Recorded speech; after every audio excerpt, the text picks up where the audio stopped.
everyone, my name is Ange. This is Steps That Matter. So this week, what are we talking about? We're talking about Blackout Tuesday.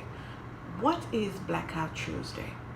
So initially, this idea stemmed off the show must be paused, an initiative that began with Brianna Aguameng and Jamila Thomas. These are directors of marketing at Atlantic Records. Thomas and Aguameng understood that these injustices that they are suffering from in America are not just limited to their communities, but rather that this idea, this initiative has to include the global audience because it is a global crisis. Now, the other thing is that Black communities or Black consumers, to be precise, or also, let's just say, people of color, the consumers, people of color, have definitely earned their seat at the right table when it comes to consumption. And this is what they're saying to the marketeers and to the brands, that these people need to speak to them in a way that matters to their culture and experiences. And so I'm saying to us, people of color or Black people, say, but why wait for this? Why seek for this when we ourselves can create products and services that speak to our culture and honor our culture and also honor our experiences? Now, before we go any further, take a look at a better explanation of what Blackout Tuesday should be. The show must be paused. Our country is seeing unprecedented protests around the country after the death of George Floyd, who lost his life at the hands of police in Minneapolis. As protests erupt around the country, an entire community is screaming for our voices to be heard. And numerous music labels, artists, and industry execs are supporting a day to disconnect from work and reconnect with the community. The show must be paused as an initiative created by two Black Atlantic Records executives who have issued an impassioned plea for a day to focus on the long-standing racism and inequality that exists from the boardroom to the boulevard. As they call for a music industry blackout Tuesday, June 2nd, their statement reads, "The music industry is a multi-billion-dollar industry, an industry that has profited predominantly from Black art. Our mission is to hold the industry at large accountable." It's somehow easy for some to turn a blind eye. I can't. People that look like me are dying, as well as our Black women and children. But luckily, people are starting to speak out. Among the major record labels joining the movement with the Blackout Tuesday message are Warner Music Group, Sony ATV, Apple Music's Ebro Darden, BMG, Columbia, Island, and more. Billboard's official statement reads, "We will not be silent. We will stand in solidarity with the Black community, artists, executives, and our staff. We see you, we hear you, we support you. Racism and injustice will no longer be tolerated. Black Lives Matter." To find out how you can speak up and donate, make sure you hit Billboard.com. Black Lives Matter as they should today and every day. For Billboard News, I'm Tetris Kelly. Please note that for me, and I believe many people as well out there, we would agree that Blackout Tuesday should be a frequent occurrence. I suggest that it should be a monthly occurrence from now going forward. It cannot just be as it was before. We did it for a couple of months. I think we did twice or 3 times or so in this past few months, and then I'm not hearing any more about it. Now, if we look at the African American spending power, it's estimated at $1.2 trillion US.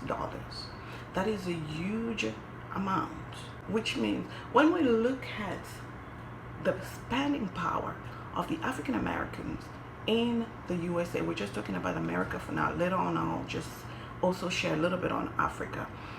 They have a spending power currently of $1.2 trillion US, which means these brands actually have a lot to lose. Black consumers and consumers of color alike are making considerable contribution to the overall market. In some cases, representing more than 50% of the overall spending in key product categories. For example, half of the total spend comes to about $941 million US on dry grains as well as vegetables in the USA alone. This was, I think, in 2017. So this is basically based on people of color's consumption. And just for black people alone, the consumers that are black, their contribution to this was 147 million US dollars. And this is only an example of the buying power in America, and it is not even that accurate. So it could be slightly more. So you could see that this could be very costly for the current brands should there be a Blackout Tuesday. Now let's touch a little bit on Africa as well. Now it is said on researchers that are looked up, it is said that Africa is on track to hit 2.1 trillion US dollars on buying power, and this is they're saying by 2020 we should be hitting that amount, if not more.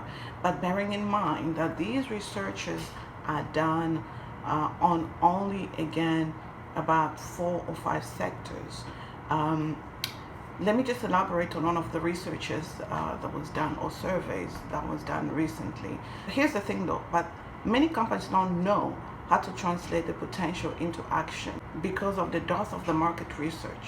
And when it comes to the marketing research done now, particularly in Africa, it's really difficult to be accurate.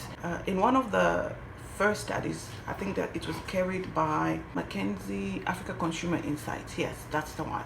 And they surveyed about 13,000 households, 10 different countries. I think it's 5 different cities. And they only looked at about 5 sectors. It's apparel, which is true, Africans that love, clothing, financial services, groceries, who can do without them, the internet, and communication, because the internet communication, it's growing big time. Technology is growing. Everybody has a cell phone or some kind of electronic device, right? So, and this is what they found. They have found that, yeah, we're definitely on track for hitting big numbers. They said 2.1 trillion by 2020, I think that was. But I think we might just exceed that. And also, if studies were done more accurately and we had access to many more households, we will find that the numbers could actually double. That's a fact. If we observe, just look at the spending power of the estimated consumer spend in America, the spending power estimated for Africans in Africa combined together, and these are just estimates, right? And they're not even 100% accurate. So if we look at all of that, this is a huge amount of money, and it can create a huge gap for the current brands that we are supporting. So why not direct that funds back into our own pockets? And there is a way to do this. This is one of the initiatives. I know there will be many more, but this is one of the initiatives. These current brands will feel it. They will understand our economic power, our contribution to the brands. So the following are points that are noted. I hope that we take these seriously, because these are eventual potential, probably a certainty, benefits that our community will start to get. One, I'm just going to read it as I've noted. This will force a lot of us to see the gap in communities in regard to goods and services. Number one, when we do that, we observe Blackout Tuesday, we're going to notice the gaps. We're going to notice that in our own communities, there's ABCD missing in terms of products and services. Number two, and that will lead us to create, it will push us to create, because if you notice that something is missing in your community, for those that are entrepreneurial, business-minded people, they would want to create. Number three, this will allow us to discover new creatives and key potential players in the economy. As people create, new discoveries will be done. Number four, this will also lead to our communities being more self-sustainable. The moment we start creating, we start looking after ourselves, and we start looking after those around us. Number five, this will positively impact employment. There is no doubt that employment will rise and employment will decrease. Number six, In addition, of course, eventually, this will be pushing our country's economies in the right direction, and therefore giving us more of a say, more decision power at the big table on a global scale. So what I'm saying to us is that let's make Blackout Tuesday a frequent occurrence. Can we start by doing it monthly and see how important, in fact, how much more important Black consumers are in sight of the current brands and marketeers? Have a good day.